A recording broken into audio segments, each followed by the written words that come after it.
Hello दोस्तों, welcome to back your YouTube channel goal PhD art channel में आप सभी का बहुत बहुत स्वागत है। आज हम चर्चा करेंगे दिल्ली शिल्पी चक्र के विषय में। इसके पहले कलकत्ता ग्रुप 1943 और बॉम्बे ग्रुप, जिसे प्रोग्रेसिव आर्टिस्ट ग्रुप नाम से जाना, 1947, दोनों हम पढ़ चुके हैं। आज हम पढ़ेंगे दिल्ली शिल्पी चक्र। तो चलिए हम पढ़ते हैं। दिल्ली शिल्पी चक्र कला समूह की स्थापना कब और किसने की थी? तो ये किया गया था 25 मार्च 1949 में बीसी सान्याल ने किया था। कौन सा आधुनिक कलाकारों का समूह जो अधिकांश पाकिस्तान से आए कलाकार शामिल थे? दिल्ली शिल्पी चक्र। दिल्ली शिल्पी चक्र की स्थापना कहाँ हुई थी? गोल मार्केट, दिल्ली में। ठीक है। शिल्पी कलाकार का सचिव कौन था? भावेश चंद्र सान्याल थे। दिल्ली शिल्पी चक्र की बैठक कहाँ हुई थी? तो ये गोल मार्केट, जंतर मंतर रोड, दिल्ली में हुआ था। शिल्पी चक्र की प्रथम प्रदर्शनी कब और कहाँ लगी थी? तो 1949, 26 गोल मार्केट, दिल्ली में हुई थी। अब हम कलाकार देखते हैं किसके कौन कौन कलाकार थे। भावेश चंद्र सान्याल, यामिनी राय, कमल कृष्ण, शंखो चौधरी, धनराज भगत, देवयानी कृष्ण, जयाप्पा स्वामी, के.एस. कुलकर्णी, प्राणनाथ मांगो, राम कुमार, सतीश गुजराल, रामेश्वर बुट्टा। कौन? रामेश्वर बुट्टा और दिनकर कौशिक थे। फिर से देखते हैं। बीसी सान्याल, यामिनी राय, कमल कृष्ण, शंखो चौधरी, धनराज भगत सिंह, देवयानी कृष्ण, जयाप्पा स्वामी, के.एस. कुलकर्णी, प्राणनाथ मांगो, राम कुमार, सतीश गुजराल, रामेश्वर बूटा और दिनकर कौशिक। ये इतने कलाकार थे। अब हम आगे देखते हैं।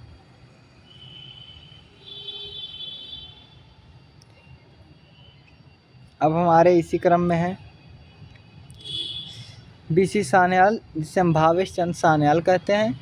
इनका जन्म कहीं कहीं 1902 है, लेकिन 1901 भी माना जाता है, इसलिए 1901, 1903 एक में जन्म हुई थी, 2003 में इनका मृत्यु।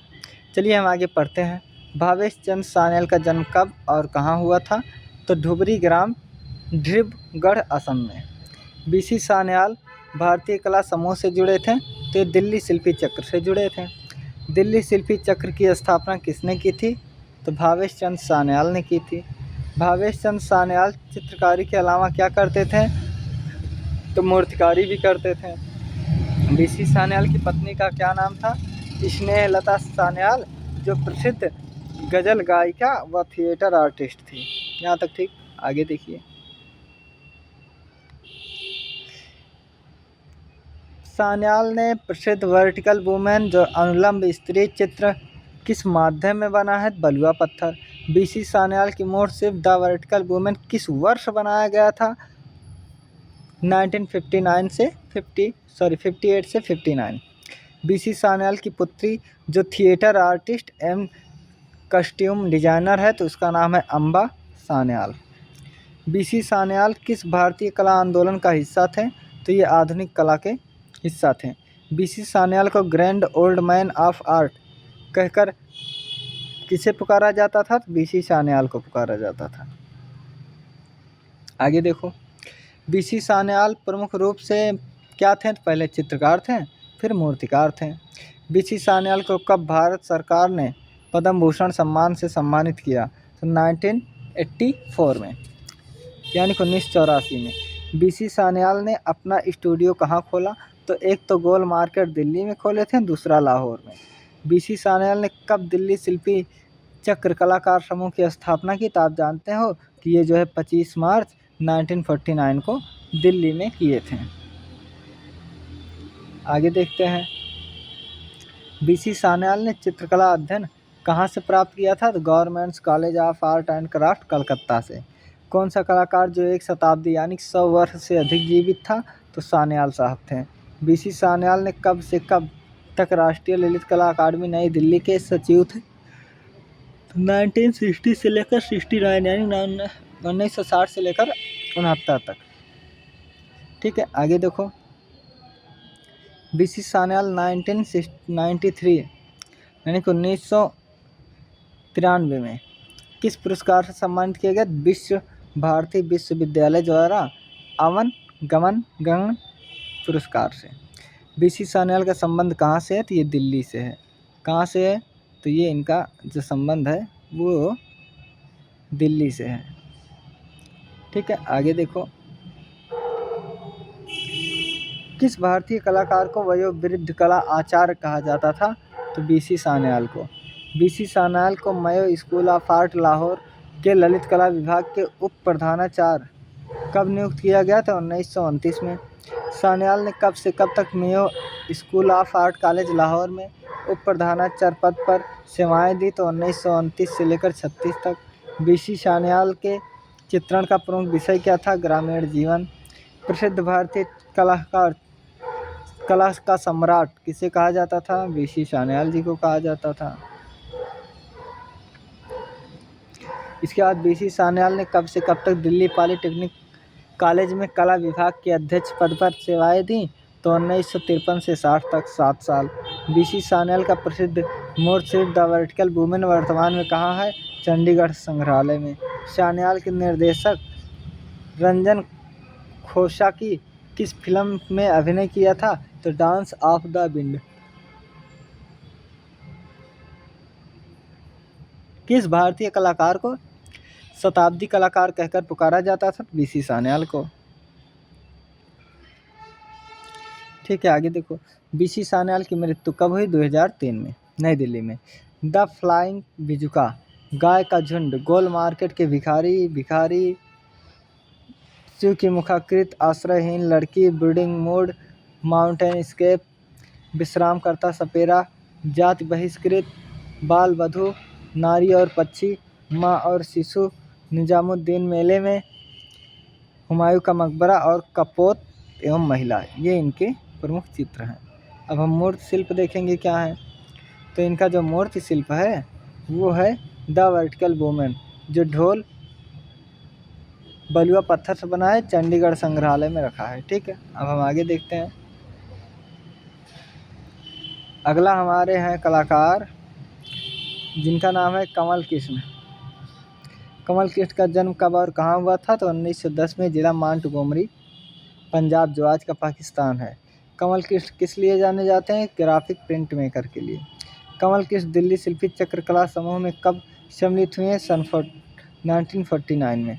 कमल कृष्ण की पत्नी जो एक प्रसिद्ध प्रिंट मेकर है, देवयानी कृष्ण। क्या नाम है इनका? तो इनका नाम है देवयानी कृष्ण। ठीक है, आगे देखिए। कमल कृष्ण ने ग्राफिक प्रिंट मेकिंग विधा का प्रशिक्षण किससे प्राप्त किया था? तो SW हैटर से।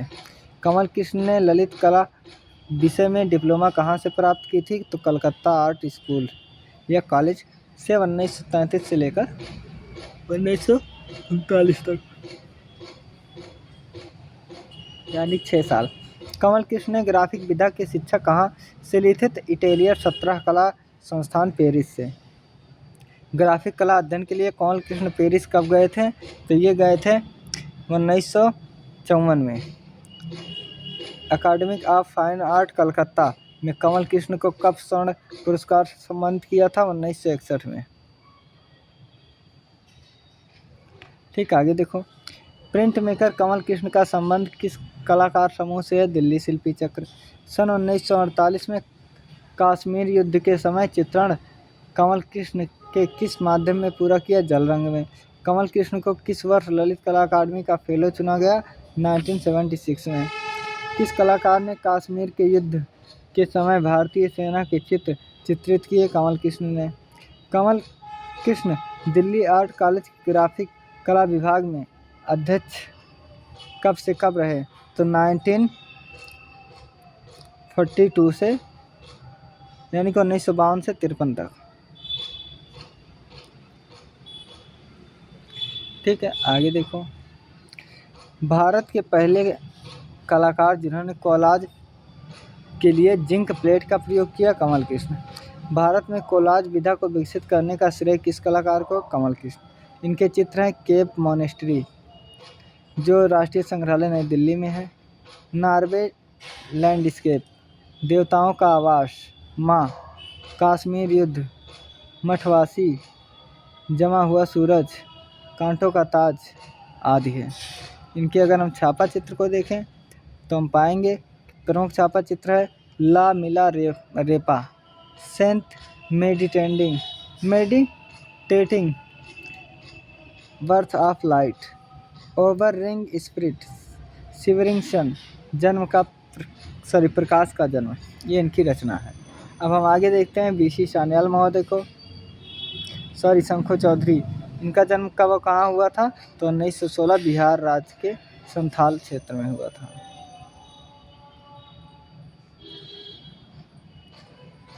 ठीक है, आगे देखो। मैं पीली लाइट में इसलिए इसे खींचा हूँ, फोटो पीली लाइट किया हूँ ताकि आपकी आंखें बेकार ना हो। ब्लू लाइट बहुत नुकसान करता है। तो शंखो चौधरी ने दिल्ली ने मूर्तिकला कहाँ से प्रारंभ सीखा था? कला भवन शांति निकेतन से। शंखो चौधरी ने मूर्तिकला की शिक्षा किसके सानिध्य में रहकर ली? राम किंकर बैच। शंखो चौधरी किस रूप में प्रसिद्ध है? संगत रास यानी मूर्तिकार के। संगत रास शंखो चौधरी का मूल नाम है नर नारायण चौधरी। शंखो चौधरी को राष्ट्रीय ललित कला अकादमी नई दिल्ली का कब ललित कला रत्न पुरस्कार सम्मानित किया गया था? तो 2004 में। आगे देखिए, शंखो चौधरी 1945 में किसके साथ नेपाल गए? राम किंकर बैच। शंखो चौधरी मूर्तिकारी के अलावा किस में रुचि रखते थे? चित्रकारी में। शंखो चौधरी भारत सरकार द्वारा पद्मश्री सम्मान से कब सम्मानित किए गए? 1971 में। गढ़ी कला कार्यशाला नई दिल्ली की स्थापना कब हुई थी? 1976 में। शंखो चौधरी राम किंकर बैच के साथ नेपाल क्यों गए थे? तो बैच के प्रसिद्ध मूर्ति शिल्प स्मारक को निर्मित करने में सहयोग करने के लिए गए थे। शंखो चौधरी के मूर्तिकला गुरु कौन थे? राम किंकर बैच थे। दिल्ली शिल्पी चक्र का एक ऐसा कलाकार जिसका जन्म संथाल परिवार में हुआ था? तो शंखो चौधरी। ठीक है, और शंखो चौधरी और संथाल का सबसे अच्छा विषय किसका था? राम किंकर बैच का, यानी कि इनके गुरु जी का। आगे देखो, शंखो चौधरी किस विश्वविद्यालय के मूर्तिकला विभागाध्यक्ष पद पर रहकर सेवाएं दी? तो महाराजा सयाजी राव विश्वविद्यालय बड़ौदा। भारत के सबसे पहले पत्थर को तराश कर शिल्प गढ़ने वाले मूर्तिकार कौन थे? शंखो चौधरी। बड़ौदा विश्वविद्यालय के मूर्तिकला विभाग में शंखो चौधरी कब से कब तक विभागाध्यक्ष पद पर रहे? तो 1957 से 70 तक। शंखो चौधरी की पत्नी ईरा चौधरी ने कला के किस क्षेत्र से ख्याति प्राप्त थी? तो सिरेमिक आर्ट। सिरेमिक कलाकार ईरा चौधरी कला शिक्षा कहाँ से ली? कला भवन शांति निकेतन शंखो चौधरी के साथ, यानी बॉयफ्रेंड गर्लफ्रेंड थे। ठीक है, शंखो चौधरी कब राष्ट्रीय ललित कला अकादमी नई दिल्ली के सचिव नियुक्त किए गए थे? तो 1974 में। किसने गढ़ी कला कार्यशाला नई दिल्ली की स्थापना की? शंखो चौधरी ने। शंखो चौधरी राष्ट्रीय ललित कला अकादमी नई दिल्ली के फेलो सदस्य कब बने? तो 1982 में।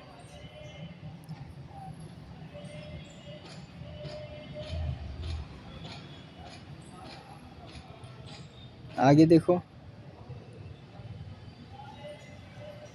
शंखो चौधरी ने किन माध्यमों में मूर्तिकारी की थी? सीमेंट, धातु, प्लास्टर, वेल्डिंग, एल्युमिनियम शीट और पत्थर आदि में। शंखो चौधरी के कार्य का प्रमुख माध्यम था पत्थर। शंखो चौधरी के मूर्ति शिल्पों का प्रमुख विषय क्या था? महिला, आकृति व वन्य जीव। शंखो चौधरी राष्ट्रीय मानव संग्रहालय भोपाल के अध्यक्ष कब नियुक्त हुए थे? तो वर्ष 1987 में।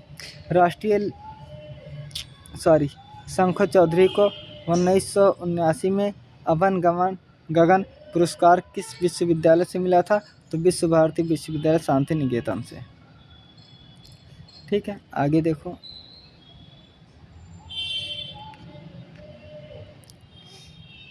भारत में पहले किस मूर्तिकार ने पत्थर पर सीधी तराश का काम आरंभ किया? शंखो चौधरी।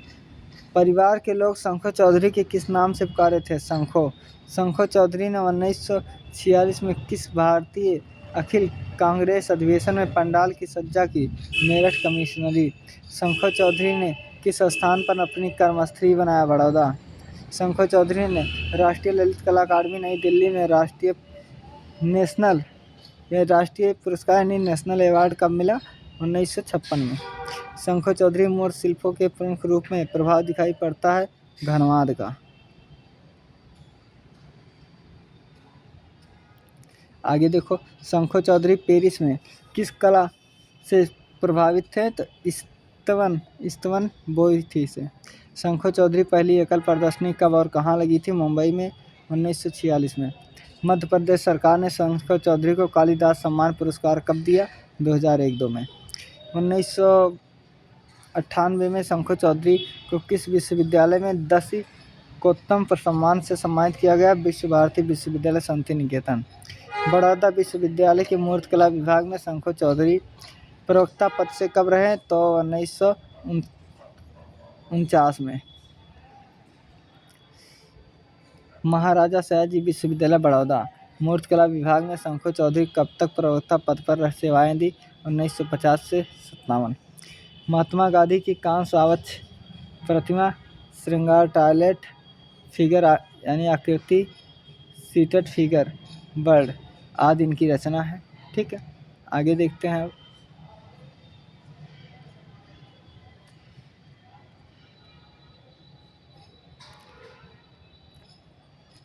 इसको अब हम मोड़ लेते हैं, मुड़ गया। अच्छा, ये भी मुड़ गया इधर को, देखिए ऐसे मुड़ेगा, वो मुड़ गया भाई।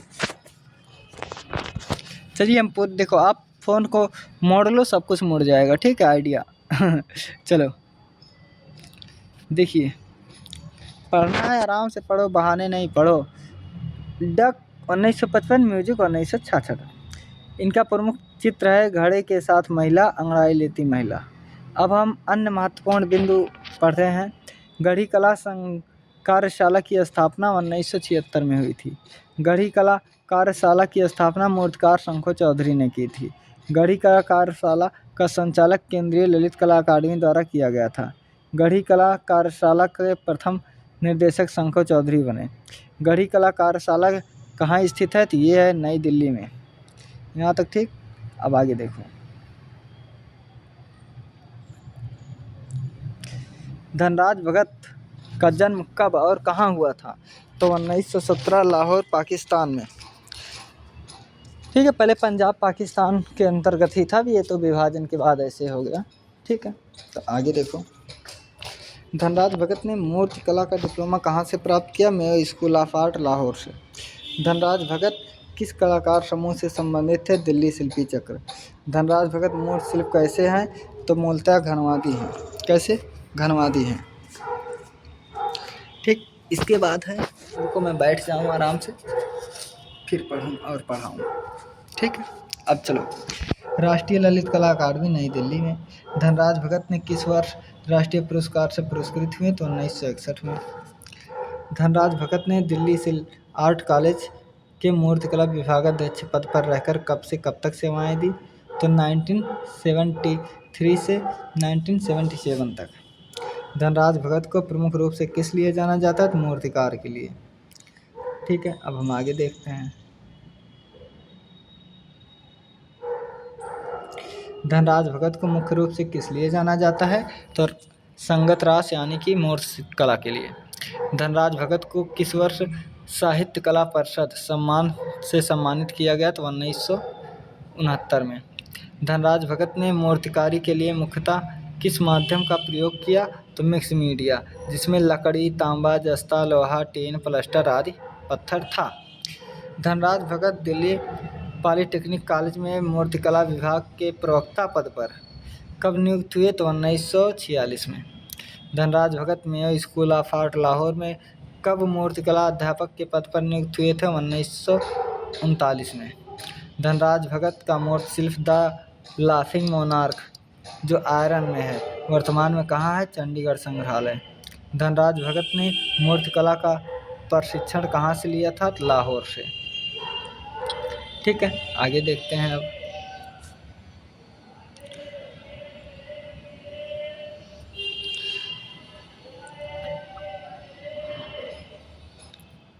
देखिए, धनराज भगत अमेरिकी प्रवास के दौरान किन प्रसिद्ध मूर्तिकारों से काम में अधिक प्रभावित थे? अलेक्जेंडर आरपी आर्चीपेंको व लिन चैडविक। भारत सरकार ने कब आपको पद्मश्री सम्मान से सम्मानित किया? वर्ष 1977 में। धनराज भगत के मूर्ति शिल्प पर किस शैली का प्रभाव प्रदर्शित होता है? घनवाद। धनराज भगत के भारत आने पर किस कला समूह से सम्मानित हो गए थे? तो दिल्ली शिल्पी चक्र। प्रसिद्ध मूर्तिकार धनराज भगत का मृत्यु कब हुआ था? 1988 ईस्वी में। ठीक है, कब हुआ था? 1988 ईस्वी में। आगे देखते हैं। देखिए, इनका मूर्ति शिल्प है महाकाल, मोनार्क कंस्ट्रक्शन जो नई दिल्ली में रखा हुआ है, the laughing monarch, musical construction symbols, bull, Shiva dancing standing women संगीतज्ञ, शिवा डांस और स्पिरिट ऑफ वर्क, आधुनिक कला संग्रहालय नई दिल्ली में, घोड़े की नाल, mother earth, family house, horse wide, sitar player, बांसुरी वादा, cosmic energy, cosmic man, the किस, द किंग, मैन, नटराज, विश्राम। ये सब रचना है हमारे धनराज भगत सिंह का। ठीक है, आगे देखते हैं। अब हम देखते हैं देवयानी कृष्ण को। ये वही देवयानी कृष्ण है जो कमल कृष्ण की पत्नी है। ठीक है, आगे देखते हैं। थोड़ा और बड़ा कर लें बस। देवयानी कृष्ण जिनका जन्म 1918, मृत्यु 2002। देवयानी कृष्ण का जन्म कब और कहाँ हुआ था? 1918, इंदौर मध्य प्रदेश में। देवयानी कृष्ण किस कलाकार की पत्नी थी? कमल कृष्ण की। देवयानी कृष्ण प्रारंभिक कला शिक्षा कहाँ से ली? इंदौर कला महाविद्यालय से। देवयानी कृष्ण प्रमुख रूप से किस लिए जानी जाती हैं? एचिंग अम्लांकन के लिए। देवयानी कृष्ण को कला की ख्याति प्राप्त की थी प्रिंट मेकिंग में। दिल्ली शिल्पी चक्र की किस कलाकार की कलाकृतियाँ नव आदिमवादी शैली से प्रभावित थी? देवयानी कृष्ण। देवयानी कृष्ण के कला गुरु थे दत्तात्रेय देवलीकर। ठीक है, आगे देखो। देवयानी कृष्ण का मूल नाम विवाह से पहले क्या था? देवयानी जाधव था। ठीक है, फिर कमल कृष्ण नाम था तो इनके भी नाम के आगे कृष्ण लग गया तो ये हो गई देवयानी कृष्ण। देवयानी कृष्ण ने किस कला महाविद्यालय से डिप्लोमा पूरा किया था? Sir J school of art college Mumbai. कौन सा प्रसिद्ध कलाकार लोक कला के विभिन्न रूपों, खिलौने और मुखौटे से काफ़ी प्रभावित थी? देवयानी कृष्ण। देवयानी कृष्ण किस कला समूह की सदस्य रहीं? तो दिल्ली शिल्पी चक्र की ये सदस्य रही हैं। ठीक है, आगे देखो। बहुत अच्छा लग रहा है पीली लाइट में ना। देवयानी कृष्ण पहली प्रदर्शनी कब आयोजित हुई थी? 1941, कोलकाता। ठीक, वर्ष 1965 में देवयानी कृष्ण ने इंटेग्लियो पद्धति में छापे चित्रों की प्रदर्शनी किस नाम से था? तो under the roof of God नाम से। दिल्ली चक्र समूह के किस कलाकार ने बाटिक तकनीक में भी काम किया? तो देवयानी कृष्ण।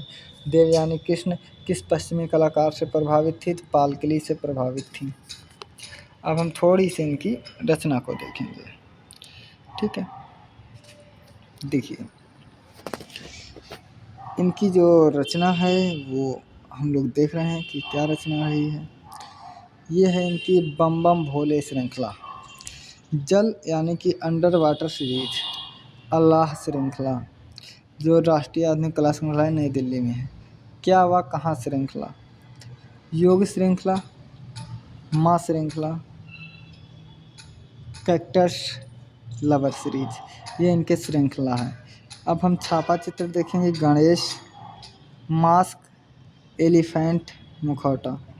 ठीक, अब हम अगर इनके प्रमुख चित्र देखेंगे तो वो हैं हिरण, पंडितगण, महाकाल, मुखौटा नाच।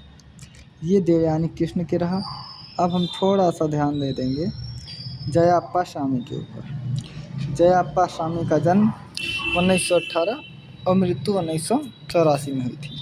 तो जय अप्पा स्वामी का जन्म कब कहाँ हुआ था? 1918 मद्रास में। जय अप्पा स्वामी का जन्म किस परिवार में हुआ था? ईसाई परिवार में। जय अप्पा स्वामी प्रमुख रूप से किस लिए प्रसिद्ध थीं? तो कला समीक्षक व लेखिका के। किस चित्रकार ने अपने चित्रों के संग्रह को रसजा फाउंडेशन नाम दिया था? जय अप्पा स्वामी ने। जय अप्पा स्वामी ने चित्रकला के लिए प्रशिक्षण कहाँ से प्राप्त की थी? शांति निकेतन। जय अप्पा स्वामी का पूरा नाम है स्तर जयवंती अप्पा स्वामी। ठीक है, आगे देखते हैं। जय अप्पा स्वामी ने चित्रकला का प्रशिक्षण किससे लिया था? नंदलाल बोस और विनोद बिहारी मुखर्जी से। जय अप्पा स्वामी किस कलाकार समूह के संस्थापक सदस्य रहीं? दिल्ली शिल्पी चक्र की। जय अप्पा स्वामी कब से कब तक समकालीन कला पत्रिका नई दिल्ली के संपादक रही? तो 1964 से 77 तक। ठीक है, अब हम कुछ नहीं करेंगे, सिर्फ फ़ोन को ऐसे घुमा के पकड़ो, हाँ घुमाओ, बस घूम गया ना। बस अब देखो, जय अप्पा स्वामी चित्रकारी के प्रमुख माध्यम क्या है? जल रंग और टेम्परा। सन 1977 में जय अप्पा स्वामी विजिटिंग प्रोफेसर नियुक्त हुई कला भवन विश्व भारती विश्वविद्यालय में। जय अप्पा स्वामी सर्वाधिक लेख किस समाचार पत्र में प्रकाशित हुए? हिंदुस्तान टाइम में। किस चित्रकार ने एक विशाल भू आंचल और उसमें फैली पर्वत श्रृंखला को चित्रित किया? जय अप्पा स्वामी। अब हम इनकी पुस्तक देखेंगे जय अप्पा स्वामी की। देखिए, अवनींद्रनाथ ठाकुर और उनके समय की कला, आधुनिक भारतीय मूर्तिकला, मराठा युग की तंजौर चित्रकला, कांच पर भारतीय चित्रकारी, ये सब इनकी रचना है। अब हम पढ़ेंगे के.एस. कुलकर्णी को। सन 1918 से 1994 इनका समय है। तो देखिए, के.एस. कुलकर्णी का जन्म कब और कहाँ हुआ था? 1918 बेलगाम कर्नाटक के। के.एस. कुलकर्णी ने भित्ति चित्रकला स्नातक कहाँ से किया? जे स्कूल ऑफ आर्ट मुंबई से। कुलकर्णी को किस लिए जाना जाता है? मुख्यतः चित्रकार और मूर्तिकार दोनों के लिए, लेकिन पहले प्रमुखता हम चित्रकारी पर इनको देंगे। के.एस. कुलकर्णी मूर्तिकला का प्रभाव परिलक्षित होता है तो चोलकालीन मूर्तियों से। ठीक है, चोलकालीन मूर्तियों से। के.एस. कुलकर्णी का पूरा नाम है कृष्ण शामराव कुलकर्णी। के.एस. कुलकर्णी किस वर्ष केंद्रीय ललित कला अकादमी के सदस्य बने? तो 1982 में। के.एस. कुलकर्णी ने किस कला संस्था की स्थापना की? त्रिवेणी संगम, नई दिल्ली। बनारस हिंदू विश्वविद्यालय के संगीत कला एवं ललित कला शाखा के पहले डीन किस रूप में चुने गए? तो के.एस. कुलकर्णी। के.एस. कुलकर्णी बनारस हिंदू विश्वविद्यालय ललित कला शाखा के डीन पद पर कब से कब तक रहे? तो 1972 से 78 तक। ठीक, इसके बाद देखिए, त्रिवेणी कला संगम नई दिल्ली की स्थापना किए थे 1948 में। के.एस. कुलकर्णी किस कला समूह में शामिल थे? दिल्ली शिल्पी चक्र। के.एस. कुलकर्णी कहाँ भित्ति चित्र काफ़ी प्रभावित थे? अजंता के चित्रों से। एक्चुअली ये इसका जो बाइंडिंग है ना, वो बहुत हाई क्वालिटी की है, बहुत मजबूत है। तो खींचने से पहले फ़ोटो ना, इसको इतना मोड़ना पड़ता है कि हम आपको क्या बताएं कितना मोड़ना पड़ता है। अब फिर हम फ़ोन को ऐसे सीधा कर लो, ये ठीक। अरे यार, ये पढ़ने की उम्र है, पूरी पढ़ाई पर फोकस करो, नौटंकी पर नहीं। आराम से पढ़ने वाले कैसे ही पढ़ लेते हैं। तो आप लोग तो हीरो हो, हीरो हो, बहुत सही। चलो देखो, देवयानी कृष्ण पहली एकल प्रदर्शनी कब और कहाँ लगी? 1941 कोलकाता में। वर्ष 1965 देवयानी कृष्ण ने इंटेग्रेलियो पद्धति से छापे चित्रों की प्रदर्शनी किस नाम से प्रभावित है? तो under is the roof of God. क्या? Under is the roof of, इसको हम पढ़ चुके हैं एक बार, तो ये भी पढ़ लिए हैं। हाँ, हमें ये पढ़ना है क्या? के.एस. कुलकर्णी वाला। ठीक है, अब हम इसको ऐसे कर दे रहे हैं, ऐसे हो गया बस। ठीक है, उधर थोड़ा सा दूसरा आ गया था। चलिए अब देखते हैं, के.एस. कुलकर्णी मूर्तिकारी किस माध्यम में प्रयोग किया? कांसा धातु में। कुलकर्णी कहाँ से संबंधित कलाकार माने जाते हैं? दिल्ली से। केंद्रीय ललित कला अकादमी किस वर्ष के एस कुलकर्णी को नेशनल अवार्ड से सम्मानित किया गया? तो 1955, 1962, 1965। दिल्ली शिल्पी चक्र के किस कलाकार को टेक्सटाइल मिल में एक डिजाइनर के रूप में नौकरी की? के एस कुलकर्णी। के एस कुलकर्णी चित्रण का प्रमुख विषय क्या था? ग्रामीण जीवन। के एस कुलकर्णी उत्तर प्रदेश ललित कला अकादमी लखनऊ के अध्यक्ष कब से कब बने? 1973 से 79 में। ठीक है, आगे देखो। के एस कुलकर्णी का वह कौन सा चित्रकार था जिसमें गरीबी, हिंसा, भुखमरी को दर्शाया गया? अंतिम भोज। के एस कुलकर्णी की एकल प्रदर्शनी कब और कहाँ लगी थी? 1945, आईफैक्स, नई दिल्ली। के एस कुलकर्णी पॉलिटेक्निक कॉलेज में कला विभाग के अध्यक्ष शिक्षक पद पर कब रहे? 1945। कृष्ण शामराव कुलकर्णी का निधन कब हुआ था? 1994, नई दिल्ली। अब हम इनके चित्र देखेंगे। दर्पण, जिसे मिरर कहते हैं, ट्यूनिंग सितार, अंतिम भोज, स्नानार्थी, तीन बहनें, Holi, death of a song, Bapu, बैल बुक्स, मास्क मुखौटा, बालिकाएं घड़ों के साथ, देवताओं का आवास, पनघट पर। ठीक, birth and dancing, figure two sisters, कबाड़ी, माता पुत्र, कथावाचक, टोकरी लिए लड़की और खेत, ये इनकी रचना है। अब हम मूर्त शिल्प देखेंगे। देवी, भेड़ चराता लड़का, ये दो इनकी मूर्त शिल्प है। अब हम पढ़ेंगे प्राणनाथ मांगो के विषय में। प्राणनाथ मांगो का जन्म कब कहाँ हुआ था? 1923, रावलपिंडी के पास, गुजर खान शहर, वर्तमान पाकिस्तान में। प्राणनाथ मांगो के पिता और माता का क्या नाम था? पिता थे रामलाल मांगो, माता थी पार्वती जी। ठीक है, आगे अब देखते हैं हम।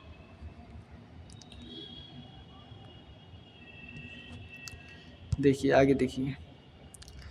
प्राणनाथ मांगो ने चित्रकला शिक्षा किसके सानिध्य में रहकर ली थी? जे स्कूल ऑफ आर्ट कॉलेज में, JM महवासी के। प्राणनाथ मांगो किस लिए प्रसिद्ध हैं? तो चित्रकार, कला शिक्षक और कला समीक्षक के रूप में। प्राणनाथ मांगो कला शिक्षक पद पर रहकर कहाँ अपनी सेवाएं दी? दिल्ली कॉलेज ऑफ आर्ट में। प्रसिद्ध जलियांवाला बाग हत्याकांड किस कलाकार ने चित्रित किया? प्राणनाथ मांगो ने। प्राणनाथ मांगो ने जलियांवाला हत्याकांड 1957 में किस माध्यम में किया? चारकोल पर किए थे।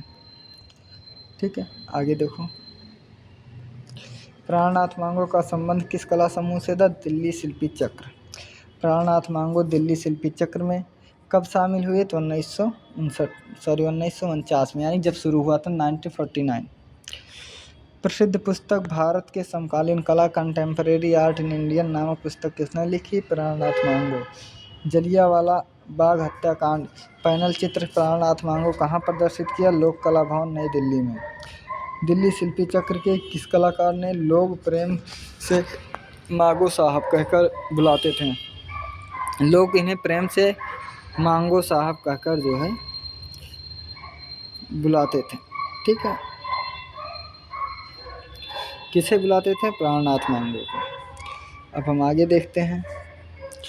आगे हम इनके ही चित्र को देखेंगे। The Bengal famine, catching fish, rumours, siesta, mourners, farewell, Jallianwala वाला हत्याकांड, नगाड़े वाले और चरवाहे। ठीक, अब हम देखते हैं हमारे साहब जी जो हैं राम कुमार, बनारस घाट वाले। राम कुमार का जन्म 1924 ईस्वी में हुआ था। ठीक है, शिमला में हुआ था। देखिए, राम कुमार का जन्म, पहले मैं थोड़ा और बड़ा कर लो। राम कुमार का जन्म कब और कहाँ हुआ था? 1924, शिमला, हिमाचल प्रदेश में। राम कुमार चित्रकला अध्ययन के लिए पेरिस कब गए? 1950 में। भारत के अग्रणी सर्वप्रथम अमूर्त कलाकार माने जाते हैं राम कुमार। राम कुमार ने प्रारंभिक चित्रकला शिक्षा कहाँ से पूरी की? शारदा चरण वकील स्कूल ऑफ आर्ट, नई दिल्ली से। राम कुमार के चित्रों की पहली प्रदर्शनी कब और कहाँ लगी थी? तो ये लगी थी, कब लगी थी बताओ? तो ये लगी थी आपकी 1945 दिल्ली में। भारत का प्रथम अमूर्त चित्रकार किसे कहा जाता है? तो ये है राम कुमार साहब, बनारस घाट श्रृंखला वाले। ठीक है, अब आगे पढ़ते हैं।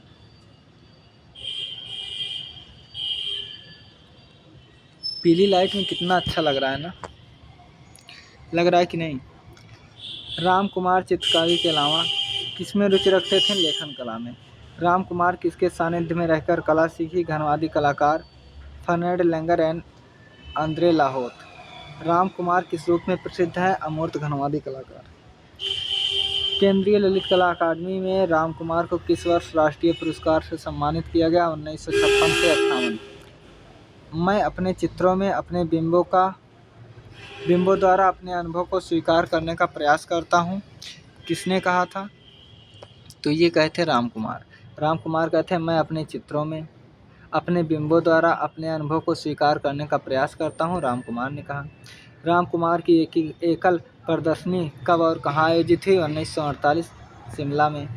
प्रसिद्ध बनारस घाट श्रृंखला के लिए राम कुमार जाने जाते हैं। चित्रकार राम कुमार को भारत सरकार पद्मश्री पुरस्कार से सम्मानित किया गया वर्ष 1972 में। चित्रकार के अलावा क्या थे? कहानीकार और साहित्यकार थे। आगे देखिए।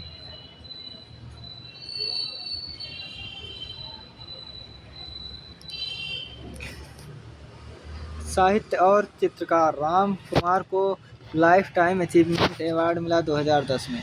राम कुमार दिल्ली सिल्की चक्र में कब शामिल हुए? तो 1949 में। भारत के किस चित्रकार ने अपनी चित्रण शैली को अमूर्तता से शुरू की? राम कुमार ने। फर्नाड लेंगर किस कला शैली के महान कलाकार हैं? घनवादी। केंद्रीय ललित कला अकादमी में राम कुमार को किस वर्ष फेलो सदस्य चुना गया? तो 2011 में। राम कुमार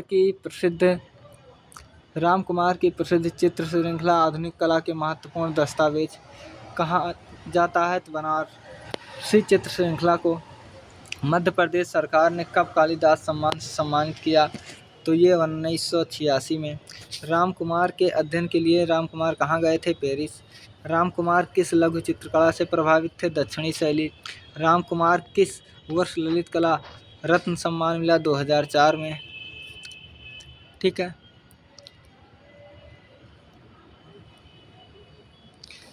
समकालीन भारतीय समकालीन चित्रकला पारंपरिक अलंकारिकता को त्याग कर अमूर्त शैली अपनाया राम कुमार। प्रसिद्ध लेखक निर्मल वर्मा किस भारतीय कलाकार छोटे भाई थे? तो ये राम कुमार के छोटे भाई थे निर्मल वर्मा, जो हिंदी कला के प्रसिद्ध कवि रहे हैं, जानकार रहे हैं। ठीक है,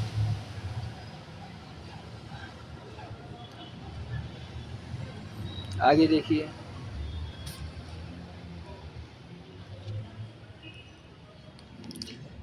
पेरिस में किस कला संस्थान में राम कुमार ने चित्रकला प्रशिक्षण प्राप्त किया था? आंद्रे लाहोत कला संस्थान। चित्रकार कहानीकार राम कुमार की रचित कहानी संग्रह कौन है? हुस्ना बीबी, एक चेहरा, झिंगुर का स्वर और समुद्र आदि। राम कुमार ने कब अमूर्त चित्रण करना प्रारंभ किया था? तो 1959 में। राम कुमार के पिता का क्या नाम था? नंद कुमार वर्मा, जो प्रवक्ता थे। ठीक है, आगे देखो। भारत सरकार ने कब आपको पद्म भूषण सम्मान सम्मानित किया? 2010 में। राम कुमार को बाल्यावस्था से कौन सा यंत्र बजाने का शौक था? वायलिन। राम कुमार पेरिस से चित्रकला अध्ययन करके वापस भारत कब आए? वर्ष 1951 में। राम कुमार किस लिए ख्याति प्राप्त है? तो अमूर्त घनवादी दृश्य चित्र के लिए। राम कुमार द्वारा चित्रित प्रसिद्ध चित्र माचू पिच्चू वर्तमान में कहाँ सुरक्षित है? तो भारत कला भवन में। ठीक है, आगे देखो। राम कुमार ने शारदा वकील स्कूल ऑफ आर्ट किसके सानिध्य में रहकर चित्रकला सीखी? सरोज मुखर्जी। मनुष्य की सभ्यता का चित्रकार किसे कहा जाता है? राम कुमार को। राम कुमार का प्रमुख चित्रण माध्यम क्या है? एक्रेलिक। अमूर्त कला कलाकार राम कुमार का देहांत कब हुआ था? 2018 दिल्ली में। आगे देखो, इनकी प्रमुख पुस्तक है घर बने घर टूटे, हुस्ना बीबी, एक चेहरा, झिंगुरों का स्वर, समुद्र, यूरोप के स्केच। इनकी श्रृंखला है बनारस घाट श्रृंखला, बहुत प्रसिद्ध है। अब इनके जो प्रसिद्ध चित्र हैं आप वो भी सुने होंगे, the Baiga bond, the secret city Banaras या पवित्र नगर बनारस, स्वप्न, लद्दाख मोनेस्ट्री, लोटस पांड, बनारस की दृश्य, सिएस्टा, खंडहर, माचू पिचू, मजदूर की मौत, विलाप करती स्त्री, युद्ध का अंत, निराश और आशा, मधुर स्मृति, बॉय एंड गर्ल्स, अलविदा। ये सब इनकी रचना है। अब हम आगे देखते हैं। सतीश गुजराल का जन्म 1925 में हुआ था, झेलम नदी, पंजाब में। यहाँ तक ठीक है। अब हम आगे देखते हैं। अच्छा लग रहा है ना पीले पेज पर? कमेंट करो, बताइए अच्छा लग रहा है कि नहीं पीले पेज पर। किस भारतीय कलाकार को मैक्सिकन अभिव्यंजनावादी कलाकार कहा जाता है? सतीश गुजराल को। किस कलाकार को की श्रवण शक्ति मात्र 10 वर्ष की अवस्था में चली गई थी? गुजराल साहब की। सतीश गुजराल की प्रारंभिक शिक्षा कहाँ संपन्न हुई? Mayo school of art, Lahore में। दिल्ली शिल्पी चक्र का कौन सा कलाकार मैक्सिकन कला से प्रभावित था? तो ये थे हमारे सतीश गुजराल साहब। इसके बाद है Satish Gujral J school of art college Mumbai में कब चित्रकला डिप्लोमा प्राप्त किया? तो 1939 से 44 तक। भारत विभाजन के बाद सतीश गुजराल कहाँ आकर बस गए? दिल्ली में। सतीश गुजराल किस कलाकृति में विलाप अवसाद भारत का विभाजन दिखाई देता है? मातम में, जिसे मॉर्निंग कहते हैं। सतीश गुजराल द्वारा निर्मित विशाल शिल्पाकृति शिव और पार्वती सिरेमिक माध्यम में 1968 में बनाया था। वर्तमान कहाँ में है? चंडीगढ़ संग्रहालय में। किस कलाकार को मन स्थिति का कलाकार कहा जाता है? सतीश गुजराल को। ठीक है। भारत में मैक्सिकन अभिव्यंजनावादी चित्रकार के रूप में जाने जाते हैं सतीश गुजराल। सतीश गुजराल दिल्ली शिल्पी चक्र के सदस्य कब बने? 1949 में, यानी कि 1949 में। प्रधानमंत्री पंडित जवाहरलाल नेहरू एक प्रदर्शनी में किस भारतीय कलाकार के 2 चित्र खरीदे हैं? सतीश गुजराल। सतीश गुजराल की पत्नी का नाम था किरण गुजराल। सतीश गुजराल की कला जीवन पर आधारित फिल्म है ए ब्रश विद लाइफ, किसने बनाया? सुजाता कुलश्रेष्ठ ने।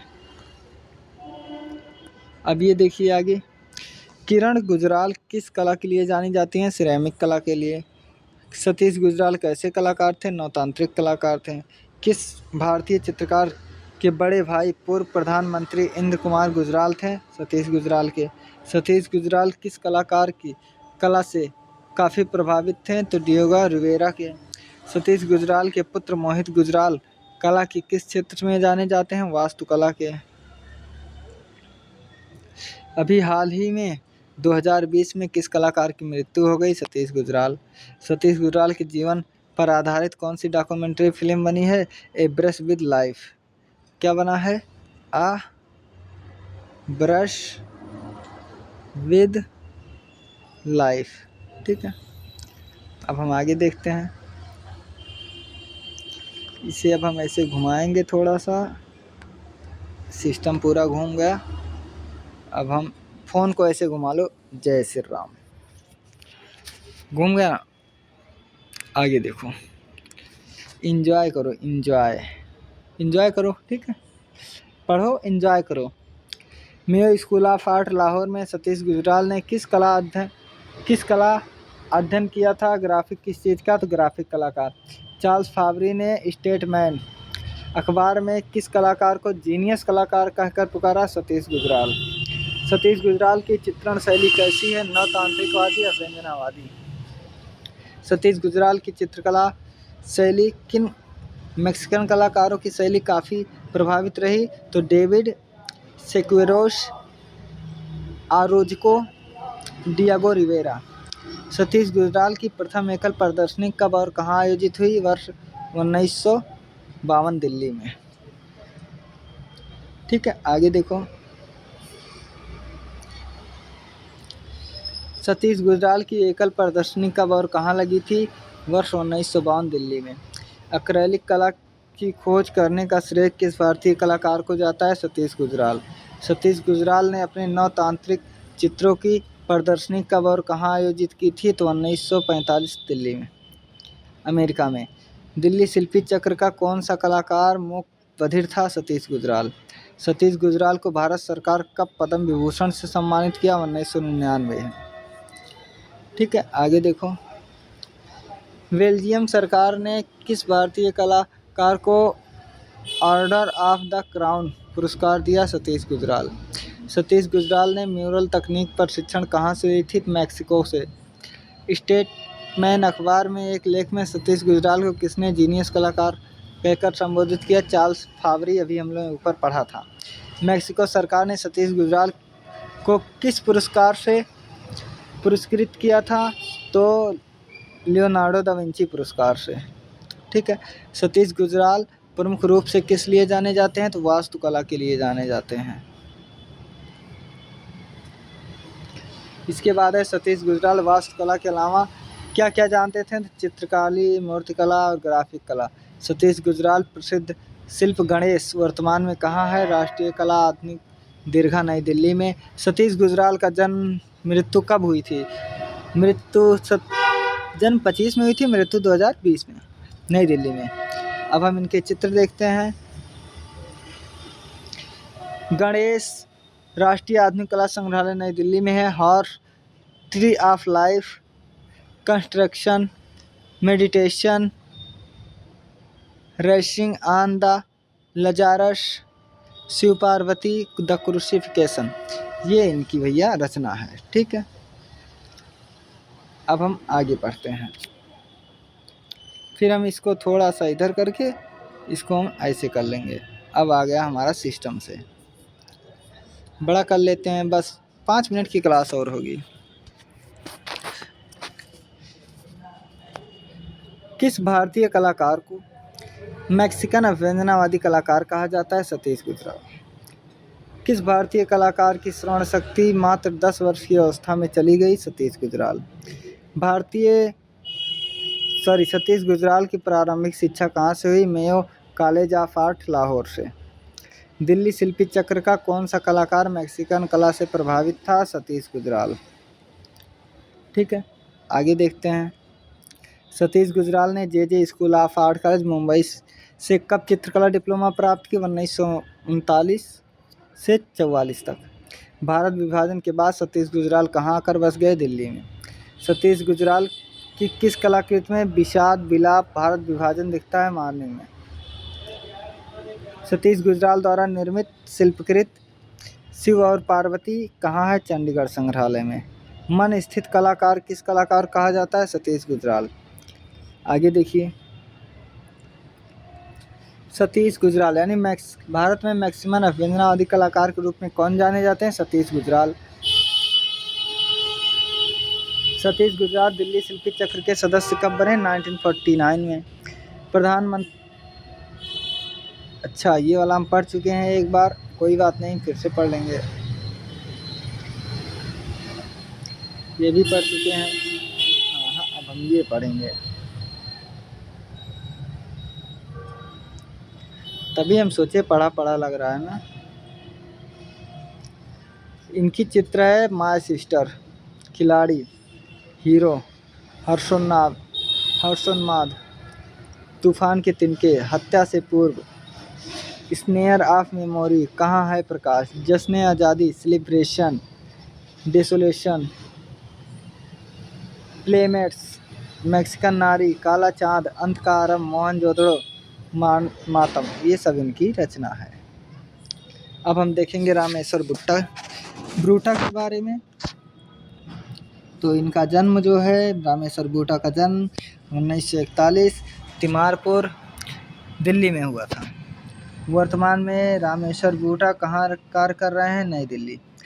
रामेश्वर ब्रूटा का संबंध कहाँ से है? नई दिल्ली। रामेश्वर ब्रूटा ने चित्रकला की शिक्षा कहाँ से प्राप्त की? दिल्ली कॉलेज ऑफ आर्ट, नई दिल्ली। सर्वाधिक प्रसिद्ध गौरीला श्रृंखला किस कलाकार ने चित्रित किया है? रामेश्वर ब्रूटा ने। ठीक है, आगे देखो। रामेश्वर ब्रूटा किस कला संस्था के से सम्मानित सदस्य हैं? दिल्ली शिल्पी चक्र।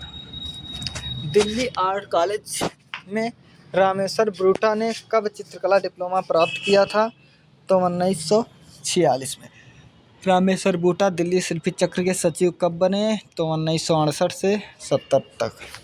रामेश्वर ब्रूटा वर्तमान में अपनी पत्नी वसुंधरा तिवारी ब्रूटा जो चित्रकार हैं के साथ कहाँ रह रहे हैं? दिल्ली में। ठीक है, आगे देखो। रामेश्वर ब्रूटा ने किस कला संस्थान में कला विभाग के प्रवक्ता पद पर रहकर अपनी सेवाएं दी? त्रिवेणी कला संगम, नई दिल्ली। 1997 में आईफैक्स नई दिल्ली में रामेश्वर ब्रूटा को किस सम्मान सम्मानित किया गया? तो कला विभूषण सम्मान से।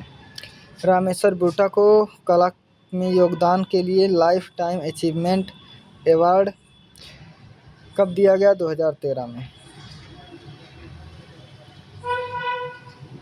बायोग्राफी ऑफ ए क्राइम नामक फिल्म किस कलाकार ने निर्देशित किया था? रामेश्वर ब्रूटा। रामेश्वर ब्रूटा की प्रसिद्ध कलाकृति मेटामार्फोसिस 1995 तैल माध्यम में कहाँ सुरक्षित है? राष्ट्रीय आधुनिक कला संग्रहालय, नई दिल्ली में। रामेश्वर ब्रूटा दिल्ली स्थित त्रिवेणी कला संगम में कला विभाग के किस वर्ष विभागाध्यक्ष बने? तो 1967 में।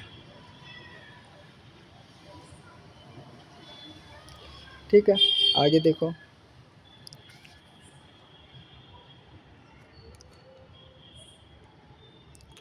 इसको आप ऐसे ही पढ़ लो, जैसे ना ऐसे ही पढ़ लो।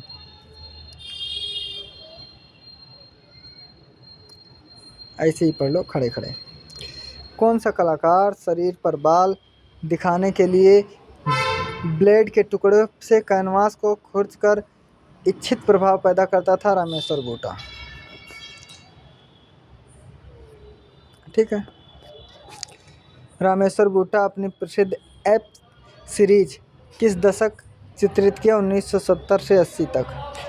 राष्ट्रीय ललित कला अकादमी नई दिल्ली में रामेश्वर ब्रूटा को कब नेशनल अवार्ड दिया गया? 1980, 81, 84 में। प्रसिद्ध चित्र श्रृंखला गौरैया यानी गौरीला है और आदमी।